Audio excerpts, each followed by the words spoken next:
Greetings and welcome back to my channel. Today we'll be talking about the 1996 release by Toni Braxton, Secrets. Now for those of you who don't know about Toni Braxton, she is one of the biggest selling artists of the 1990s. She debuted as a solo artist in 1993 with her solo debut called Toni Braxton. However, she had a song with her sisters who were under the group name The Braxtons in 1990 called Good Life. Good Life was not a big, massive hit, although I personally do think it's a good song and probably should have been a hit. However, it did capture the attention of L.A. Reid and Babyface, who hired her as a demo singer. And when Anita Baker couldn't fit into her schedule to record a song called Love Should Have Brought You Home for the Boomerang soundtrack, since Toni Braxton had a similar husky, lower voice, Babyface went ahead and hired her to record the song. So she was given basically a demo singer contract. Impressed with the results, as it was a top 10 single in the US and really put her on the market, she went ahead and really recorded a full album with Babyface. For the most part, there's other songwriters and producers, but the album is mostly Babyface, and it did amazingly well. The first album, it went multi-platinum in the US and it sold millions of copies worldwide. It had multiple top 10 hits: Breathe Again, Another Sad Love Song, and like the aforementioned Love Should Have Brought You Home. Those were the massive hits. How Many Ways. But the album itself is amazing. It has songs like Love Affair, and which is one of my favorite songs by Toni Braxton. Love Affair. It's a great song. It wasn't a single, but to me it's one of her best songs. Anyways, the album did extremely well. So of course there was going to be a sophomore album follow-up to her debut, and that came in the form of Secrets. Now, Secrets sold 8 million copies worldwide. 8 million copies in the US, 15 million copies worldwide. It debuted at number 2 behind Metallica's Load. Okay. Okay, America. However, it actually peaked at number 2 as well. It never went to number 1. However, it had 2 number 1 singles, including You're Making Me High and Unbreak My Heart, which is her signature song. However, it is not my favorite Toni Braxton song, and we will talk about the songs later. However, you would think by selling 15 million copies worldwide with one album that she would be massively rich, or at least decently rich. No. In fact, she filed for bankruptcy not too long after the singles kind of lost steam. The reason was that she had signed a contract as a demo singer and never re-signed as a recording artist, like an actual front-leading recording artist. And she wasn't allowed to talk about this for years. However, in her book, which came out in the 2010s, Unbreak My Heart, she did discuss it a little bit more detail. Basically, she was not getting paid very much per album sold. So the way it works is when an album sells, typically, let's say you go buy a CD or a vinyl record, only a portion of that is profit to the record company. And out of that portion, it's broken down into 100 points. So for instance, Madonna gets 20 points per record sold in the 90s. So if, let's say the profit was $10, her part of it would be $2 per record sold. So she would easily get a profit no matter what. Michael Jackson, Janet Jackson, Prince, they all had pretty good record contracts in the 90s. Toni Braxton did not. And she later, like I said, filed for bankruptcy because she had no money to her name. And basically she would sell all these records. However, her percentage of the profits were so low. And the thing about record contracts is you're not just paying for them. They're paying you a certain amount. So let's say the record company pays you $1 million.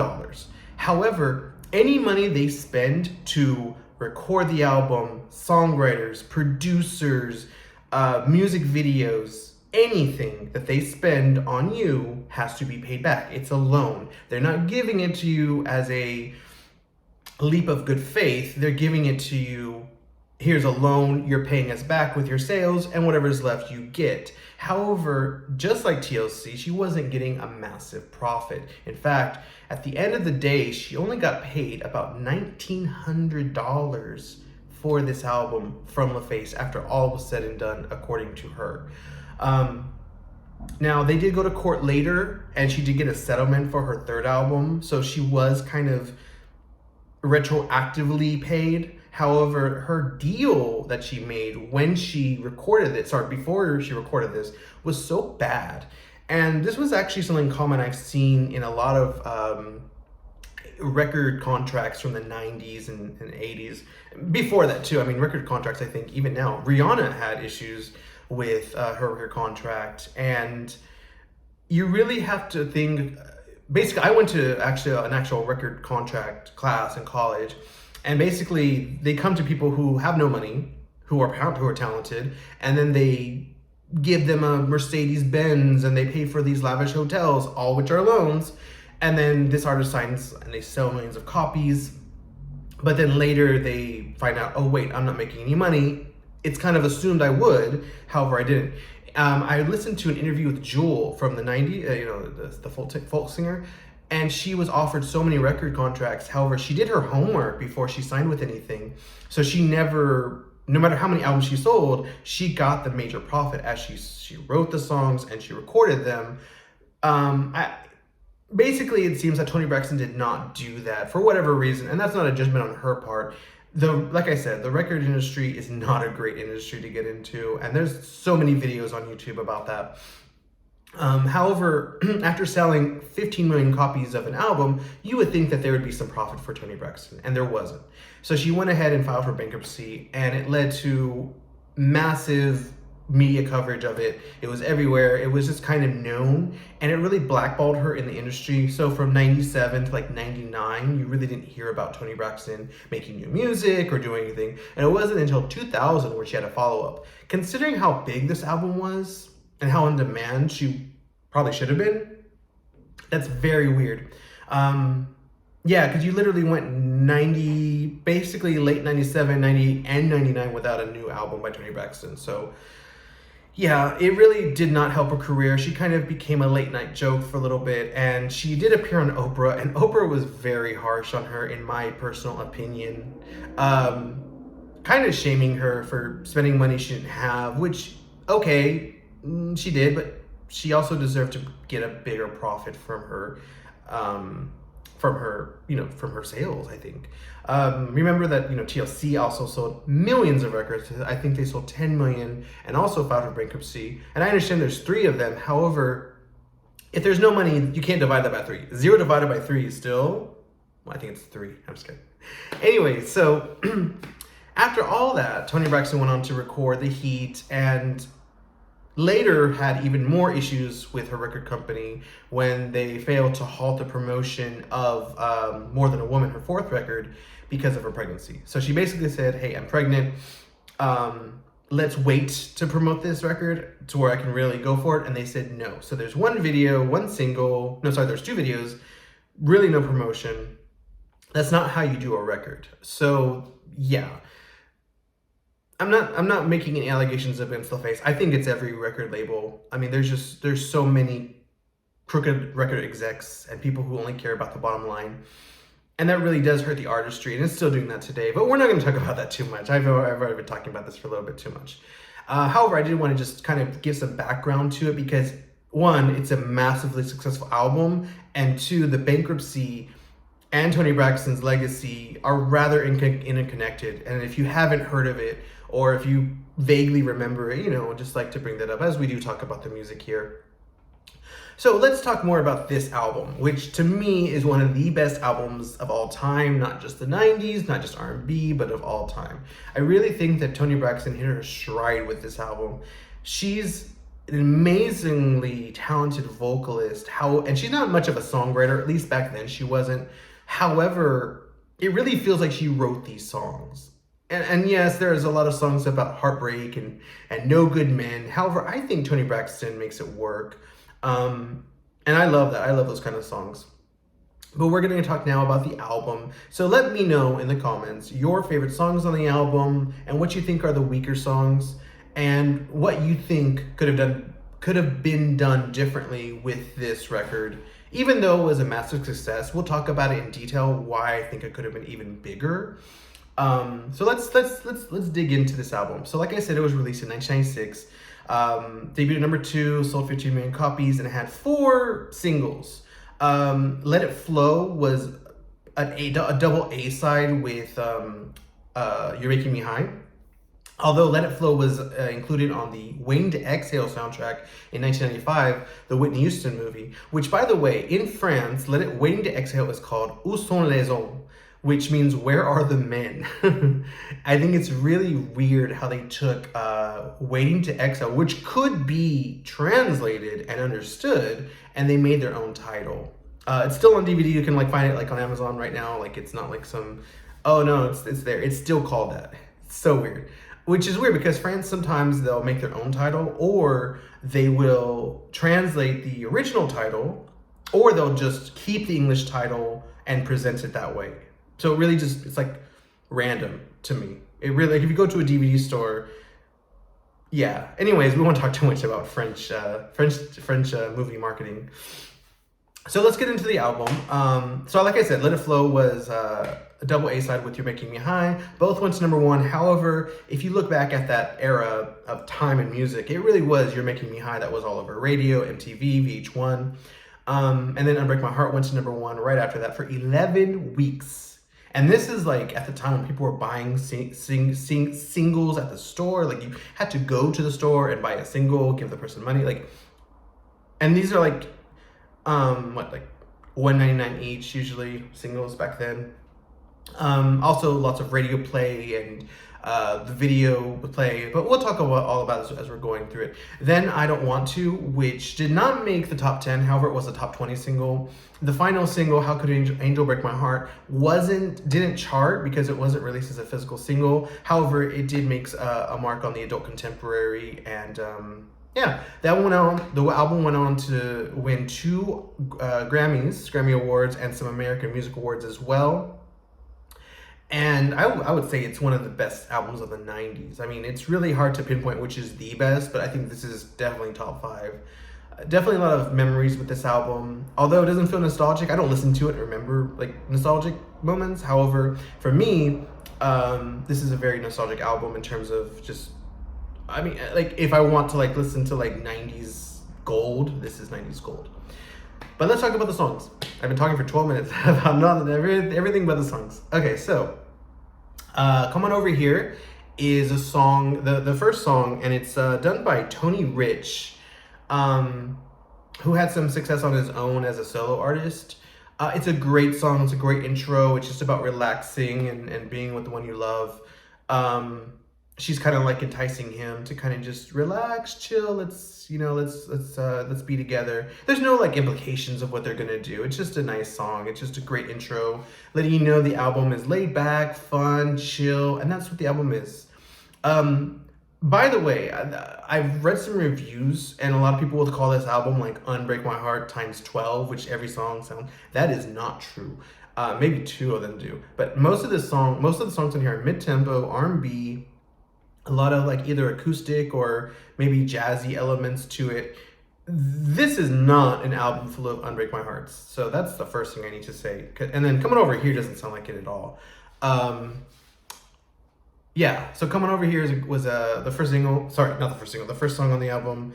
Really great. Toni Rich was he was a talented guy. He didn't get too much success on his own, but as the songwriter for Toni Braxton, I think he did a pretty good job. Just a really laid-back song. Great intro. And the one thing I noticed about the album is that the vocal hooks of it, where at the end of the song, I'm not sure if it's a songwriter or Toni, I'm kind of thinking it's Toni, adds this little flavor of a vocal hook to the song. So it's not part of the chorus or the bridge. It's just like her little interpretation of the non-lyrics. So at the end of this one, it's like da-da-dee, da-da-dee, da. It's not a lyric, and I kind of doubt it was on the demo or anything. It's just really interesting how she did that, how she would like add these little vocaloids. And me doing it doesn't do it justice, by the way, I know that.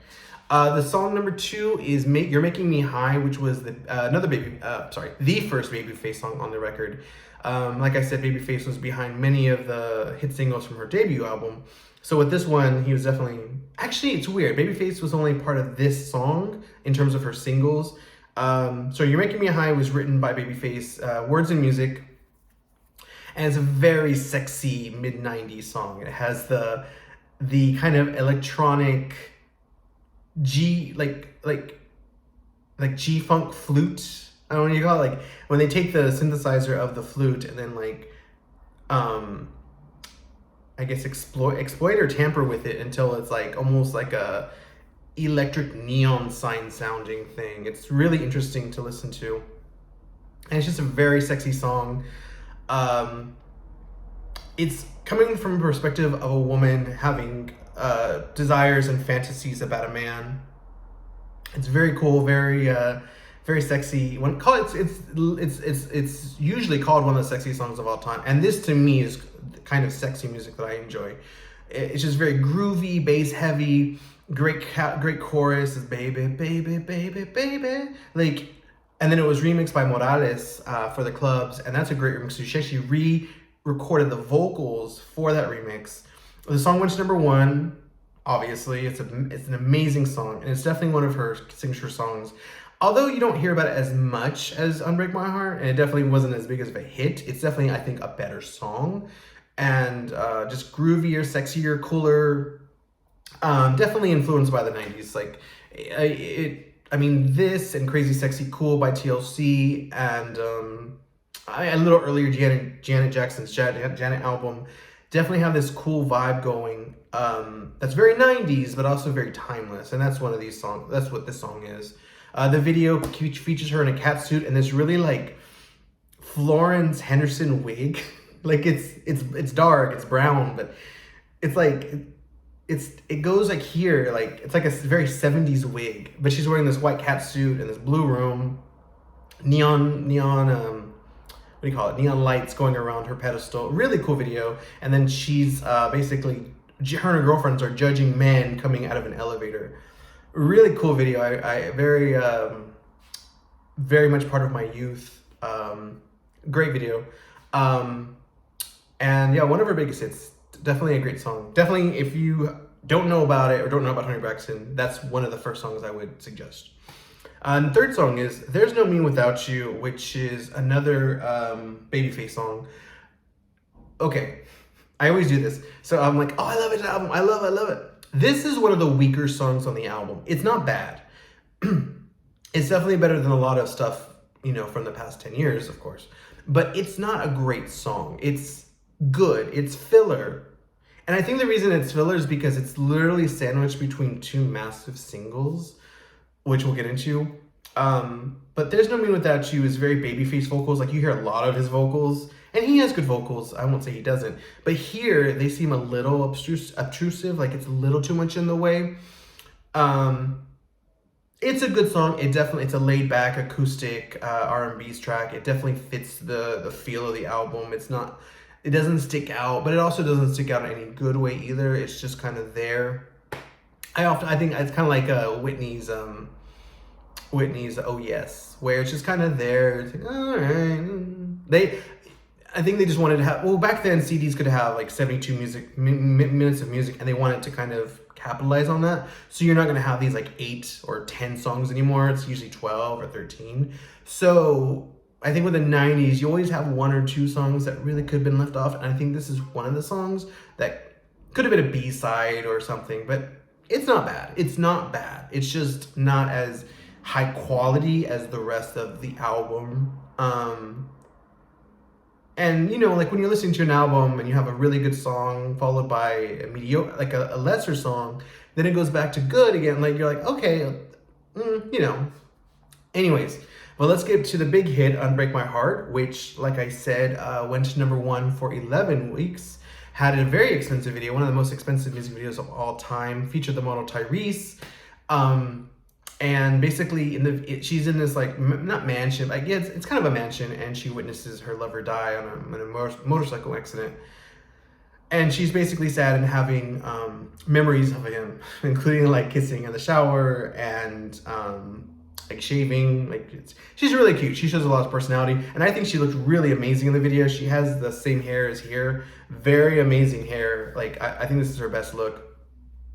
But yeah, it's a really cool video. And at the end, she kind of has like an afro and she's wearing this gown and she's doing a performance. And she said that she was inspired by Barbara Streisand, who she loves. I do see that because Barbara Streisand did have an afro in the 70s. However, I can't remember Barbara Streisand doing anything similar to what the video is. I think it was just inspired. Because yeah, when Barbara had the afro, it was like she was doing like A Star Is Born. Yeah. Yeah, she wasn't like diva mode at that point. She was kind of more 70s rock, based on my very limited knowledge of Barbara Streisand. The song went to number 1 for 11 weeks, and it had 2 remixes that were pretty popular. Frankie Knuckles, rest in peace. He did an amazing remix of it, and to me is my favorite remix of it. It's more piano based and very classic house. Then Hex Hector did the other remix, which was very popular on the radio and in the clubs. That one is included on her greatest hits. It's typically more remembered. However, I do prefer the Frankie Knuckles. But I think Hex Hector did good. But the thing about Hex Hector is it starts off really good. The chorus is like, unbreak my, and then it kind of goes nowhere. Like musically, it kind of hits the plateau. Sorry, it hits the peak, and then like. So I much prefer Frankie Knuckles and Hex Hector. If you're watching this, I still love you. It's just that remix is not my favorite. Because of course, Hex Hector is definitely going to watch my video on this. I'm sure he is. Hello, Hex Hector. The next song, Unbreak My Heart. Sorry, let me talk about it. Diane Warren wrote it, and David Foster produced this, which, if you know about 90s music, they produced and wrote a lot of songs that are very ballad heavy. It's definitely a big ballad. It's like My Heart Will Go On, I Will Always Love You, I guess Hero, or One Sweet Day by Mariah Carey. Just a big 90s ballad. However, it's a little cheesy. I like it. It's just not, it's not my favorite. For me, like, it's definitely not a filler. It's a good song, but I'm not into pop ballads for the most part. I'm really not. They're very like made for the whole, what do you call it? Like, they're made for everybody. They're just made as like this music to play in your office when you're working, you know.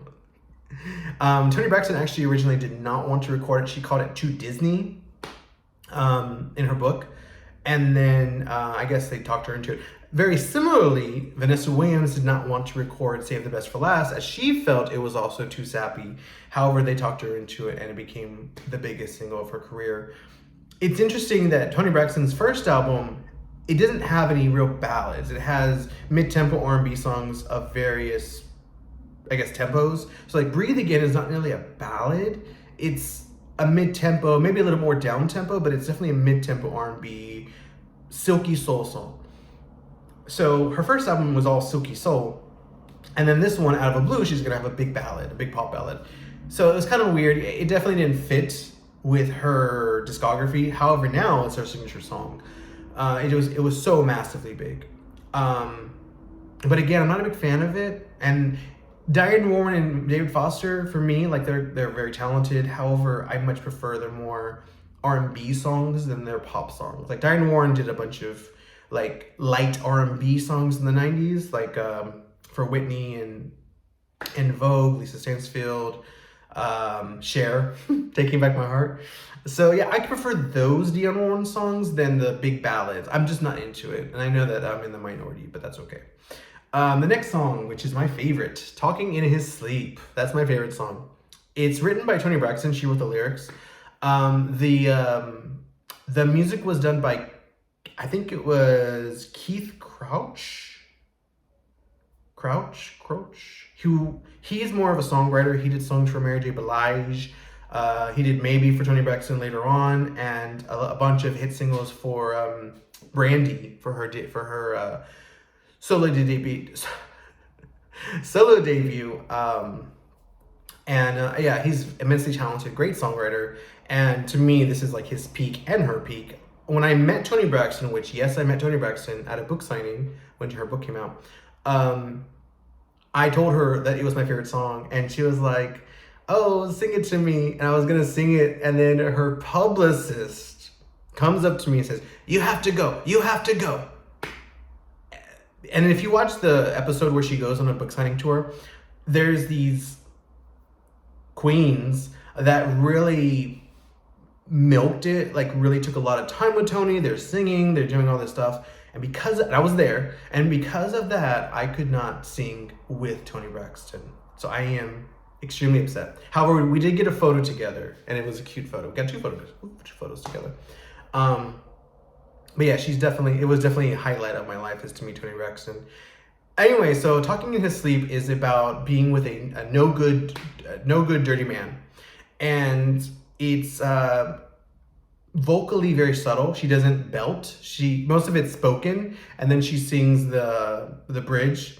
The chorus is actually background vocalists who kind of take over the song, and it sounds amazing. Like, and there's some really good background vocals on this who are not Babyface. I like Babyface, but like I said, there's not. Like Shanice and oh man, her name is like right on the tip of my tongue. It starts with a C, and she did background vocals for it too. Oh no, I can't remember. And she sings It's Alright and Love Takes Over. Oh man, okay, tell me in the comments who that is. Oh my gosh. I hope she's not watching this video. Because I like her. The thing is, like, I just can't remember, but she did background vocals for the album too, and they sounds really good. But yeah, Toni talks a lot. It's very sexy music, very chill, like 90s erotic thriller music. It's just really great. And it has a really catchy bridge, and the transitions from the bridge to the chorus is like, it's so epic without being epic. Like, it's so subdued, but it's like, dang, it just has all the ingredients. And it's an amazing song. It's very chill R&B, and definitely one of the highlights of her entire discography for me. She did perform it live. She did perform it live in the 90s on her tour. However, I've seen her live twice, and she doesn't perform it anymore because it's not the album she's promoting. So, but it's really a really good song. It's a really, really, really good song. I don't know if I would suggest it for new fans. Like, they'd probably be like, "What is this?" But I like it. I think it's funny. It's not. Yeah, it is kind of funny because she's just like, such a liar. Like, it's a really good song. It has a lot of personality to it, even though it doesn't seem like it would. It doesn't feel like it should, but it works, and it's such a good song. And it was written by Toni Braxton. She wrote the lyrics, although Keith produced it and wrote it. I'm going to think who. It's not Shaka. It's not Shaka. It's not Shaka Khan. Oh man, it's like right there on the tip of my tongue. Anyways, so the last song on the B side, on the A side, is "How Could an Angel Break My Heart." This song I would compare to "Unbreak My Heart." It has a Kenny G playing the saxophone. It's a little sappy. I mean, it's cute, and the video, Toni's kind of like not a princess, but she's definitely back in time, like in the British, like having a cup of tea. No, she's not having a cup of tea, but she's like at this ball gown. She's like at a ball wearing a gown, and she has an affair with a white guy, like in a coach. Let's go to the coach after a cup of tea. But yeah, that song was not a massive hit. But it also wasn't a promoted song. Like, this is kind of where LaFace Records kind of dropped the ball and saw, okay, that's enough. We got our big hit. We got our money. We're done. I mean, the video is beautiful and looks a little expensive, but it definitely wasn't promoted. And since there were no subsequent singles after that, it's like, there could have been more, and we'll get to that. So the B side starts with Find Me a Man, which is Toni's basically listing things that she wants or who she is. Like, I'm just a girl, and she wants a perfect man, basically, who knows the right from wrong, who will please her all night long, and she'll please him back just as long. And yeah, it's just a really great song about looking for someone and like wanting a good man. There's nothing wrong with wanting a good man. I mean, it's kind of demonized now, like, to want a spouse. Like, it's like, why would you want someone? You can do it by yourself. but she's more talking about like having someone just to hold and caress. And I get that. I'm more into the physical aspect of love than the other stuff, you know. Like, I think it's a great song. It has a really good bridge. Like it has one of the. It's like I want a man who's gonna treat me right. So good. Such a good bridge, and it's done by Babyface. I'm looking at it like it says. It doesn't say Babyface, and it's one of the peaks of the album. So there's 3 songs in a row that I think are just wow, amazing, and this is the first one. This could have been a single. However, it is kind of similar to Let It Flow. However, Let It Flow wasn't really given a chance on its own. So I think this could have been a single. It could have been the 5th single. And just, you know, given some push, maybe a cheap little video, live performance, something, and just put it out there because it's a really great song. Yeah, I would say it's one of her best songs. It's hard to rank her best songs because she has so many amazing songs, but this is definitely top 10 of all of them. Yeah. And then you have Let It Flow, which I've been talking about pretty much the entire video. Let It Flow was the first single released on Où sont les hommes or Waiting to Exhale, depending if you're American. It was released on the soundtrack in '95 and then was, I don't think it was tacked onto it. It definitely fits the album, but it was, you know, added to the album track list. The video was never released until much later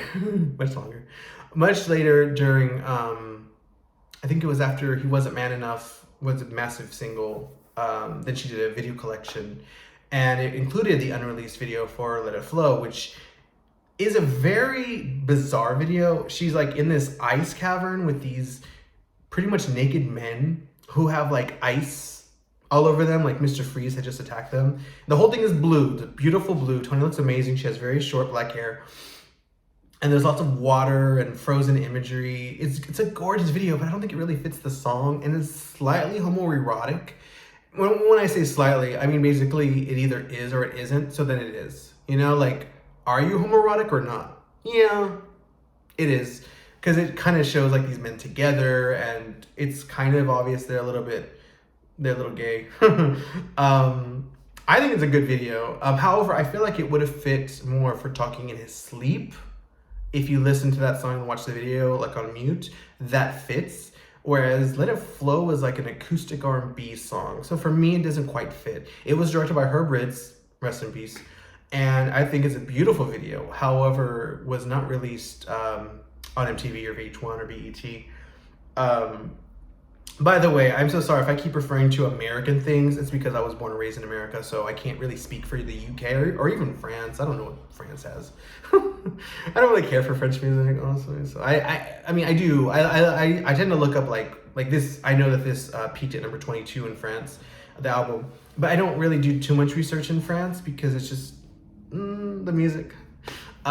Forgive me, French fans. I think I have 0 French fans, but if I do, by the way, Toni Braxton is known here. She is pretty famous in France. Not pretty famous. She's probably been known most for "Unbreak My Heart." However, no, her last album did get a distribution release in the U.S. I'm sorry, in France. I do remember seeing it at the stores, but I got it before that. So, okay, I'm stupid. I literally just okay. So, Let It Flow is one of the like peaks of the album. It's just an amazing song, and again, it has one of those vocal hooks, the da da da da da da da, let it flow. Like it's just, I'm sure that I'm thinking maybe Babyface wrote that, but it's just so amazing. Because the thing is, like Babyface had a lot of good songs, but he didn't always do that. Like, so I think maybe she did. I think she added these vocal hooks to the ends of these songs, and for some reason, they're always at the end of the songs. But it just kind of gives you like a little. It adds flavor to the end of a song when typically that's usually when the song is like, okay, you're done. No, she's like, oh, hey, there's something new here and it's really cool and you'll like it. So I'm a big fan of that. By the way, sorry for the glare. My God. Again, European 90s vinyls. You can see my windows. 90s. Oh, actually, the lighting is a little bit better when I do that. No? Okay. Yeah, I'm just really random today.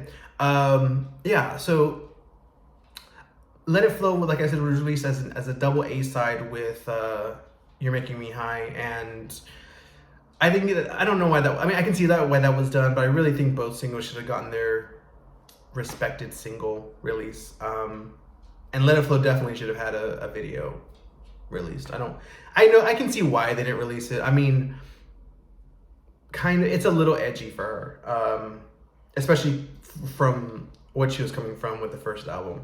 It's a little bit more experimental of a video and a little bizarre, so I can see why, but what could have been? She could have been, seen as an innovator in that aspect. Like, oh, okay, I'm redoing my image completely, and whatever.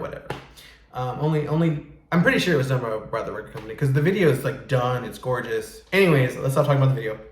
The next song is Why Should I Care, which as a kid, this is one of my favorite songs. It's another song about like a no good man. By the way, Let It Flow is also about Let It Flow is about you ended things with a no good man and you have to kind of move on. Like first thing Monday morning, I'm gonna pack my tears away. Like she's done and she's moving on. Why Should I Care is she's left him and he wants her back. And then he's a no good man because he made her cry and he betrayed her. By the way, she's perfect in all these songs. I love albums where the singer is the protagonist who's perfect. They don't make mistakes. They're dating a Disney villain who's laughing at their pain, and I think that's like the best. Like, Angie Stone does that a lot, where she would go in detail about how the man did her wrong. However, she does nothing wrong. I love it. Sade, Mary J. Blige kind of does that. I mean, he definitely has a lot of songs about no good men, and I would love to review Mary J. Blige, Mary or Share My World for sure. But Toni does it a lot too. She's never wrong. She never did anything wrong. She loved him. She was there for him, and he did her wrong, which that is believable. But it's always so like consistent. It's really funny. Okay. Well, Why Should I Care ends the triple song amazing like peak. It's just 3 amazing acoustic R&B songs, chill, mid-tempo, perfect. They're great songs. Why Should I Care is an amazing song, and I used to envision the video would be like her in this room wearing like turquoise clothes of different types, like a tank top or like a blouse, and she would just be like performing for the camera and being artsy, but not too artsy. So kind of like Let It Flow, but I didn't see the Let It Flow video as a kid. So, but again, it's not the Let It Flow video, but oh, the cat. Okay, I'm very like distracted today with talking about Toni Braxton. Oh, next song is I Don't Want To, which was written and produced by R. Kelly. Speaking musically, lyrically, it's a single. It was a single, and it went top 20. I don't think it's a great song, and honestly, in my opinion, I think R. Kelly is greatly overrated as a songwriter and producer. I think that his stuff was rather safe for the most part. I mean, some of his biggest solo singles, I felt like I Believe I Can Fly and Ignition.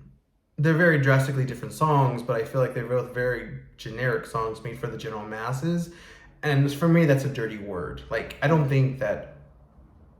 I can see why he's praised musically because of his competition. I think that's usually the case with this, where you have like such low standards that, I'm not going to go into the whole thing about R&B and rap, but I do feel like a lot of geniuses or whatever get that label because they came around a time when there wasn't much competition in terms of any artistic integrity. And I feel like R. Kelly is definitely one of those artists.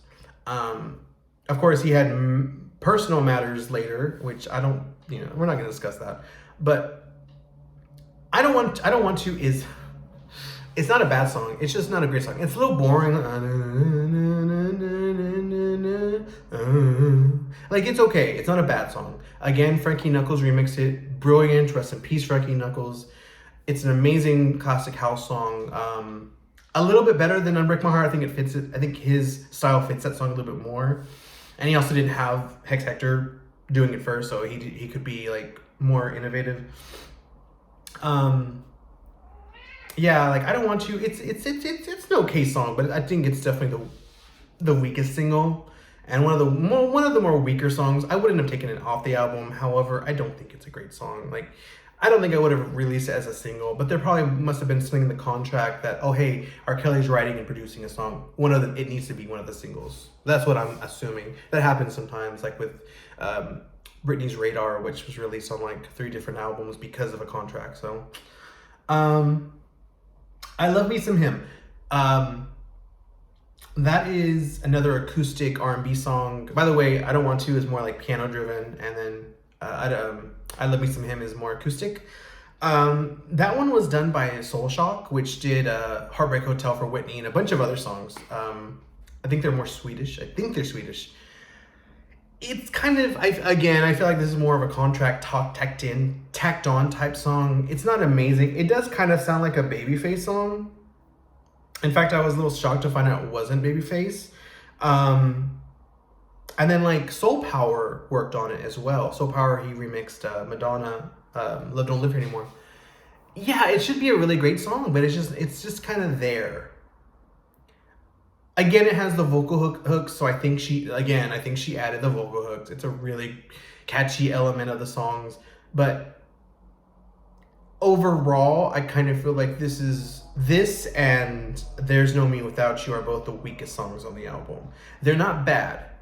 I wouldn't delete them necessarily. Maybe make them B-sides and have it a 10-track album, or maybe put them together, like in the middle of the album, so when you're playing the vinyl, you can kind of skip it. I love just skipping a song on a vinyl record when you can do that. Like if you can, I'm so teethy. Like when a song is, when there's let's say the whole A side is amazing, but the B side has one bad song. I like the bad song to be at the beginning, so you can skip it and just listen to the rest of the record. That to me is the best idea. Of course, it's all like a matter of taste, so it's hard for like me to expect an artist to do that. Anyways, yeah, but it's just, I Love Me Some Him is just kind of a their song, you know. I think it sounds a lot like Babyface, but it isn't. It definitely sounds like the rest of the record. Last song is In the Late of Night, which to me is one of the highlights of the album and just gorgeous. Okay, someone's coming, someone wants attention. Hi, Jade. Okay, camera, honey, camera. Okay. Sorry, everybody. So yeah, In the Late of Night is the last song, again done by Babyface, and it's beautiful. It has like this kind of like almost torch jazz piano, and it's just so beautiful. Yeah, I love it. It's a great song, and definitely one of the best in her career. When I was a kid, I used to like be very dramatic and think I was Toni, and I would like lip sync it or sing it along with her, and it was just a great experience. It's a very sullen song about like the end of love, and I mean the most of the album is about the end of love, really, but a big majority of the album is she's with a no good man. I think once There's No Me Without You, Unbreak My Heart, Talking in His Sleep, How Could an Angel Break My Heart, Find Me a Man, Let It Flow, Why Should I Care, I Don't Want To, In the Late of Night. All those are like really like sad love songs. Like it's the end of love, or I want a good man, basically. So, but anyways, so In the Late of Night is just a beautiful song. It's gorgeous, and it's done with a lot of emotion and very painful, like pain. You can feel the pain, and it's so beautiful. And so it's almost like Twilight. It's so twinkly and gorgeous feeling, very atmospheric, but still very subdued. Very, lots of respect for that. So that's the album in whole. That's it for the album. There were some songs she recorded for the album that did not make it. Little Things, which was written and produced by R. Kelly, sounds just like I Don't Want To. It was later released on her Greatest Hits record. I'm not a big fan of it. I think it's kind of and then again, it took her another 3 years to record another full album. She did Beauty and the Beast on Broadway between that, and basically just went to court and over her record contract. However, this is a legacy record. It's an amazing album, and I know that if I say there's some filler, it's still an amazing album overall. I love it. I love it. I love it. And definitely, if you haven't heard of Toni Braxton, or if you don't listen to her, or if you do, or if you haven't listened to her in a while, this is the album to kind of go to. I think this one too. I love her. I love her debut. But this is like the album, I think. And the vinyl is extremely rare. Unfortunately, her estate, well, she's not dead. Sorry. Her record labels of the past have not released a lot of her stuff, like re-released her stuff on vinyl. So you can't find The Heat or her debut or Secrets or More Than a Woman at the store. But you can find her latest album, Spell My Name, in stores. However, it would be great if her companies would release all her stuff on vinyl. Pulse from 2009, 2010. And of course, Libra's coming out soon in June. I'm so happy. Libra will be on vinyl. I'm very happy. But of course, it's the standard edition. I would love the international edition with the bonus tracks, but whatever. Anyways, I've been talking way too much about one album. I'm already at the 45-minute mark. So let me know what you think about the album, what you thought about the review, any suggestions or requests you have. I saw From Nashville to You. Thank you for your comment. And I will do more LaToya Jackson for sure. And I will do Toni Braxton's debut. And I'm thinking of doing Lisa Stansfield next. I love Lisa Stansfield. And I love Toni Braxton. And I'm so glad I got to meet her. Definitely check this out. One of my favorite photos I've taken in Paris of a record cover with background is this album. It like this like Greek pillars, and it's just gorgeous. And I found it in a park, and it just, oh my god, perfect. So definitely love this album. Definitely check it out, pick it up, and download it. But get the vinyl because it sounds great on vinyl. I think it should be released on 2 discs because it's a little packed. I think there's definitely way too much songs on one side. So please, Toni Braxton and your people, re-release all your albums on vinyl. Please, please, please, including Sex and Cigarettes. We want that one so bad. Because Pulse, we're finally getting Pulse. More Than a Woman is on vinyl, but there's no cover. So please release that as well. We want all of it, Toni. We want all your albums again. Like Mariah did. Mariah did really well. She released all her albums on vinyl, except for Glitter, last, I think 2020. And that was a great time. So great time to be a fan. So Toni, please do the same. We want you to do that. And let me know what you think of the review. And thanks for watching.